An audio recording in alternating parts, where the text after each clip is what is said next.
Welcome everyone, আসসালামু আলাইকুম। আশা করছি সবাই ভালো আছেন, সবাই সুস্থ আছেন।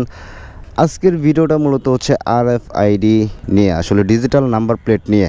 আসলে এই ডিজিটাল নাম্বার প্লেটের পিছনে আমাদের যেই চিপটা রয়েছে, আসলে এই চিপটার মধ্যে কি আছে এইটা সম্পর্কে আমরা আসলে কতটুকু সত্যটা জানি। সো অনেকে অনেকভাবে আসলে এই বিষয়টাকে জানি, এবং কি অনেকে জানে যে আসলে এটা জাস্ট একটা চিপ, বা এটার মধ্যে আমাদের বাইকার্সদের বা আমাদের গাড়ির ওনারদের আসলে এটার মধ্যে বিভিন্ন ধরনের তথ্য থেকে থাকে।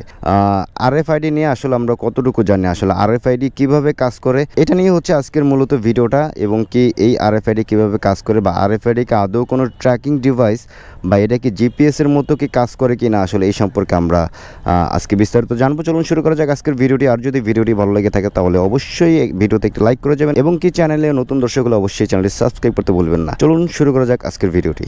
আসলে এইটা যে একটা ট্র্যাকিং ডিভাইস, আসলে এইটার সম্পর্কে আসলে আমরা অনেকেই জানি না। এইটা হচ্ছে বিআরটির মহৎ একটা উদ্যোগ, যেটা 2012 সাল থেকে আসলে এই প্রজেক্টটা বিআরটি হাতে নিয়েছে।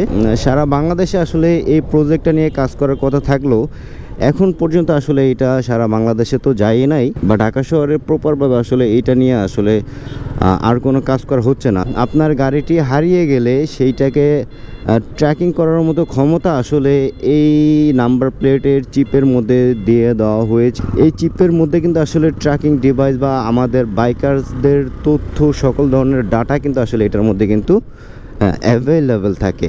আরএফআইডি আসলে কিভাবে কাজ করে? আরএফআইডি হচ্ছে বিভিন্ন ধরনের যানবাহনগুলোকে ট্র্যাকিং করার ক্ষেত্রে আসলে ব্যবহার করা হয়। ধরেন একটা যানবাহন হারিয়ে গেল, বা সেই যানবাহনটাকে ট্র্যাকিং করার ক্ষমতা কিন্তু আসলে আরএফআইডির মাধ্যমে কিন্তু যানবাহনগুলো কিন্তু ট্র্যাকিং করা কিন্তু সম্ভব। এবং বিভিন্ন ধরনের যানবাহন আসলে কোনো ক্রাইমের সাথে জড়িত কি না, আসলে এটা কিন্তু আরএফআইডির মাধ্যমে কিন্তু আসলে বের করা যায়। আরএফআইডি আসলে মানেটাকে, আরএফআইডি মানে হচ্ছে রেডিও ফ্রিকোয়েন্সি আইডেন্টিফিকেশন। আর এই আরএফআইডির মাধ্যমে কিন্তু আপনার হারিয়ে যাওয়া যানবাহনটা কিন্তু আসলে খুঁজে পাওয়া কিন্তু সম্ভব, যেহেতু রেডিও ফ্রিকোয়েন্সি আইডেন্টিফিকেশন রয়েছে এটার মধ্যে। সেই ক্ষেত্রে আসলে যানবাহনগুলো কিন্তু আসলে খুঁজে পাওয়া সম্ভব।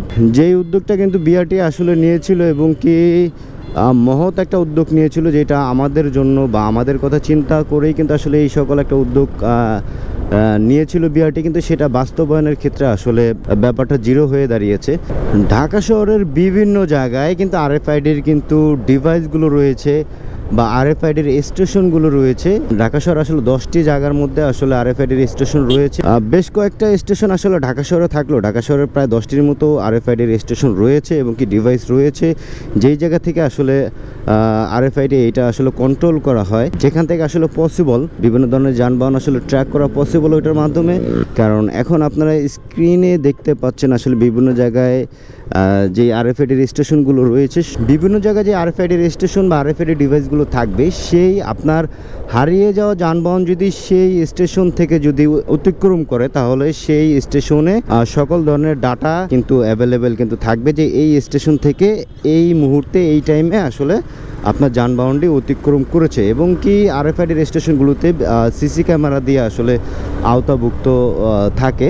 সো সেই ক্ষেত্রে আসলে ওই টাইমটাতে আসলে আপনি কিন্তু সিসিটিভি ফুটেজটাও কিন্তু পেয়ে যাচ্ছেন, এবং আপনার গাড়ি যদি অতিক্রম করে থাকে ওই সকল এরিয়া থেকে, সেটার ইনফরমেশন কিন্তু আপনি আসলে আরএফআইডির স্টেশন থেকে কিন্তু পাচ্ছেন। বিভিন্ন জায়গায় যে আরএফআইডি স্টেশন রয়েছে, সেই স্টেশনগুলোর আসলে নাজেহাল অবস্থা। ওইগুলো কাজ করে কিনা এটাও আসলে প্রশ্নবিদ্ধ একটা ব্যাপার, কারণ ওইগুলো দেখলে মনে হবে না যে আসলে ওইগুলো কাজ করে। এটা কিন্তু বিআরটির একটা বড় একটা প্রকল্প ছিল, বা বড় একটা প্রজেক্ট ছিল, যে ডিজিটাল বাংলাদেশের জন্য আসলে খুবই গুরুত্বপূর্ণ ভূমিকা রাখতে। সো ভিডিওটা কেমন লাগলো অবশ্যই কমেন্ট করে জানাবেন। ভিডিওটা ভালো লাগলো অবশ্যই লাইক, কমেন্ট, সাবস্ক্রাইব করতে ভুলবেন না। দেখা হচ্ছে পরবর্তী কোনো ভিডিওতে। সেই পর্যন্ত সুস্থ থাকবেন, ভালো থাকবেন। আল্লাহ হাফেজ।